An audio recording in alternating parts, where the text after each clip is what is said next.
Hello दोस्तों, नमस्कार। लक्ष्य क्लासेस के ऑनलाइन प्लेटफॉर्म पर आप लोगों का एक बार फिर से तहे दिल से हार्दिक स्वागत और हार्दिक अभिनंदन। दोस्तों, आज हम चर्चा करेंगे जयंत महापात्रा की, जो कि आपके सेकंड ग्रेड में बहुत ही इंपॉर्टेंट राइटर हैं और इनसे केवल 2-3 चीज़ें पूछी जाएंगी, लेकिन मैं आपको सारी चीज़ें पढ़ा रहा हूँ। ये जयंत महापात्रा हैं, जिनकी इमेज आप अपनी स्लाइड पर देख पा रहे हैं। तो जयंत महापात्रा का जो जन्म है वो 22 अक्टूबर, याद रखिएगा डेट तो खैर इतना याद रखने की ज़रूरत नहीं है, आपको 1928 ये एज डेट याद रखनी है या सन याद रखनी है। या आपसे ये पूछा जा सकता है कि वो कहाँ के हैं, कटक के हैं, बिहार के हैं, उड़ीसा के हैं। तो मतलब कटक, बिहार और उड़ीसा, यहाँ पर ये तीनों जगह पर ये रहे हैं। इन तीनों जगहों की इन्होंने जगह मतलब अपना निवास बनाया है। तीनों जगहों पर ये अपनी जगहों पर वह स्थापित रहे हैं। तो आपके याद रखना आप लोगों को कि जो ये इनका जो जन्म है कहाँ ये हुआ, मतलब 22 अक्टूबर 1988 को। इनकी जो एज है 94 साल है, अभी तक मरे नहीं हैं। ये क्या है, पहले इंडियन पोइट है, याद रखना, ये पहले इंडियन पोइट हैं जिन्होंने साहित्य अकेडमी अवार्ड प्राप्त किया इंग्लिश पोइट्री के लिए। ये ध्यान रखना, अंग्रेजी कविताओं के लिए, इंग्लिश पोइट्री के लिए सबसे पहले पोइट है ये, जो इंग्लिश पोइट्री के लिए इन्होंने साहित्य अकेडमी अवार्ड प्राप्त किया। ये मोस्ट इंपॉर्टेंट लाइन है, मोस्ट इंपॉर्टेंट लाइन है, ये आप याद रखना कि साहित्य अकेडमी अवार्ड इनको किसके लिए मिला था, पोइट्री के लिए मिला था। और ये सबसे पहले पोइट है। कौन से पोइट है ये? सबसे पहले पोइट है मेरे दोस्त, ये याद रखना।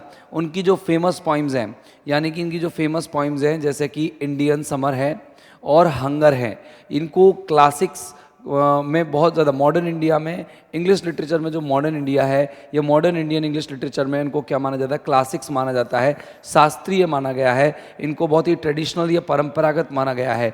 कौन कौन सी याद रखना है? इंडियन समर और एक लास्ट है हंगर, यानी भूख और भारतीय गर्मी। ये दोनों क्लासिक्स मानी गई हैं, बहुत इंपॉर्टेंट मानी गई हैं। उन्होंने पद्मश्री प्राप्त किया है, the 4th highest civilian honour है ये 2009 में। कब प्राप्त किया उन्होंने? 2009 में उनको पद्मश्री मिला है। साहित्य अकेडमी अवार्ड भी मिला है, पहला साहित्य अकेडमी अवार्ड इनको मिला है, और पद्मश्री भी इनको मिला है। उन्होंने पहला नहीं मिला है, पहला पोइट्री के फील्ड में मिला है इनको, और अवार्ड इनको 2015 में मिले हैं। उन्होंने ये जो इनको जो 2009 में जो अवार्ड मिला था, उनको इन्होंने 15 में लौटा दिया, 2015 में लौटा दिया। बताओ क्यों लौटाया? To protest against rising intolerance in India, कि बढ़ती हुई जो असहिष्णुता थी, मतलब असहिष्णुता बढ़ रही थी, और वो जो असहिष्णुता के बढ़ने की वजह से क्या किया, राइजिंग इंटॉलरेंस बढ़ रहा था, असहिष्णुता बढ़ रही थी जो उन पर हो रहे थे महापात्रा पर। तो असहिष्णुता, सहनशीलता न होना, असहिष्णुता जब बढ़ रही थी तो उनको क्या किया गया, वहाँ पर उन्होंने ये अवार्ड लौटा दिया। तो याद रखना, पद्मश्री लौटाने वाले पहले इंडियन इंग्लिश पोइट कौन है, तो आपको महापात्रा याद रखना है। उन्होंने 27 बुक्स लिखी हैं भैया, याद रखना, 27 बुक्स लिखी हैं, और वो सारी की सारी बुक्स पोइम्स की हैं। 7 are in Odia, 7 books Odia में लिखी गई हैं। 7 बुक्स किस में हैं? ओडिया में हैं, और बाकी की सारी बुक जो हैं इंग्लिश में, उड़ीसा में रहे थे वो, इसीलिए वो ओडिया लैंग्वेज को यूज करते हैं। उनकी जो पोइट्री वॉल्यूम्स हैं, उनके अंदर एक जो महान वॉल्यूम है, ये नोटवर्दी बुक है, ये इनकी सबसे फेमस पॉपुलर बुक रही है, ये इनकी सबसे फेमस बुक रही है। इनके लिए उनको क्या मिला है? साहित्य अकेडमी अवार्ड मिला है, साहित्य अकेडमी अवार्ड मिला है इनको। SAA इस बुक के लिए मिला है। एक है शेडो स्पेस और एक है बेयर फेस, यानी कि छायादार स्पेस और बेयर स्पेस। बेयर फेस मानी होता है नग्न चेहरा, खुला हुआ चेहरा, बिल्कुल। ओके, अब देखिए मेरे दोस्त, ये बार बार मुझे फ़ोन डिस्टर्ब कर रहे हैं। देखिए, he has authored many books, उन्होंने कई सारी किताबें लिखी है, किसकी? प्रोज की, इंक्लूडिंग ग्रीन गार्डनर, इनमें प्रोज भी लिखा है उन्होंने, जैसे ग्रीन गार्डनर इनकी प्रोज की बुक है। एंड एंथोलॉजी भी, इन्होंने एक कहानियों की पूरा ग्रंथ भी लिखा है, ठीक है ना, जो छोटी छोटी कहानियों का है। और and the door of paper, उन्होंने डोर ऑफ पेपर भी लिखा है। ऐसे एंड मेमोयर्स, ये ऐसे एंड मेमोयर्स है। लेकिन आपको याद क्या रखना है? रिलेशनशिप याद रखना है मेरे दोस्त। रिलेशनशिप एग्जाम में आएगा कि ये रिलेशनशिप किसकी रचना है। आगे देखिए, महापात्रा एडिटर रहे हैं, पॉपुलर लोकप्रिय एडिटर रहे हैं, ये संपादक भी रहे हैं। किस में रहे हैं संपादक? ये चंद्र जो भगा है, चंद्रभागा नाम की एक मैगजीन है, लिटरेरी मैगजीन, इसके लिए इन्होंने क्या किया है, ये उसके एडिटर भी रहे हैं। इन्होंने इस पोइम जो हैं वो किस में? प्रेस्टिजियस पोइट्री एंथोलॉजीज़ में क्या हुई हैं? प्रकाशित हुई हैं, ठीक है ना। लाइक जैसे कि the dance of the peacock, इन्होंने मोर का नाच, ये an anthology of English poetry from India, published by Hidden Brook Press, Canada. Hidden Brook Press के द्वारा यहाँ पर ये पब्लिश हुई है, इनकी एक एंथोलॉजी है डांस ऑफ द पीकॉक। तो ये भी प्रकाशित हुआ है, बहुत ही रेपुटेड और प्रेस्टिजियस पब्लिशर्स के द्वारा ये प्रकाशित हुई है। महापत्रा ने ट्रांसलेट किया है ओडिया को इनटू में, इंग्लिश में, किस में, इंग्लिश में। और कुछ जो अपनी दूसरे ट्रांसलेशंस हैं वो anthologies of his translations are published in the bimonthly literary magazine Indian Literature. इनकी एक मैगजीन है इंडियन लिटरेचर। क्या नाम है मैगजीन का भैया? Indian literature. मैं अलग से लिख देता हूँ कि इंडियन लिटरेचर इनकी मैगजीन का नाम है, भारतीय साहित्य, LITERATURE, भारतीय साहित्य इनकी क्या है, मैगजीन का नाम है, इंडियन लिटरेचर इनकी मैगजीन का नाम है। उसके अंदर इनकी जो है ट्रांसलेशन प्रकाशित हुए, जो उन्होंने उड़िया भाषा से इंग्लिश भाषा में ट्रांसलेट किए हैं। इनकी एंथोलॉजीज भी इसके अंदर प्रकाशित हुई है इंडियन लिटरेचर के अंदर। जयंता महापात्रा की जो पॉइम्स हैं वो मोस्टली डेस्क्रिप्टिव हैं और पिक्चोरियल है, मतलब चित्रात्मक है और विवरणात्मक है।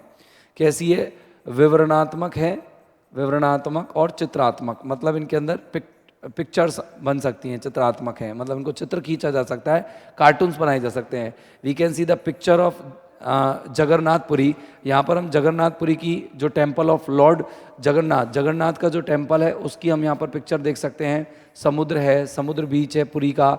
इन इज पोइट्री, उसकी पोइट्री में सूदी महापत्रा डिस्क्राइब्स नेचर, और धीरे धीरे मतलब सूदली मतलब आराम आराम से महापत्रा जो है वो नेचर को डिस्क्राइब करते हैं। सुबह की जो ब्यूटी है उसको डिस्क्राइब करते हैं। ग्लोरी ऑफ मॉर्निंग, सुबह की जो ग्लोरी है उसको डिस्क्राइब करते हैं। Sad majesty of the evening, शाम की दुख वाली जो शान है, दुखपूर्वक शान जो होती है शाम की, उसको वो करते हैं। And the massive and impressive expansion of the sea, और समुद्र का बड़ा भारी विशाल और प्रभावपूर्ण जो अभिव्यक्ति है वो उसके अंदर करते हैं, विस्तार उसके अंदर उसको समझाते हैं अपनी कविताओं के अंदर। इन चीज़ों के अलावा वो एक पॉइंट है ह्यूमन सिचुएशंस के। तो ये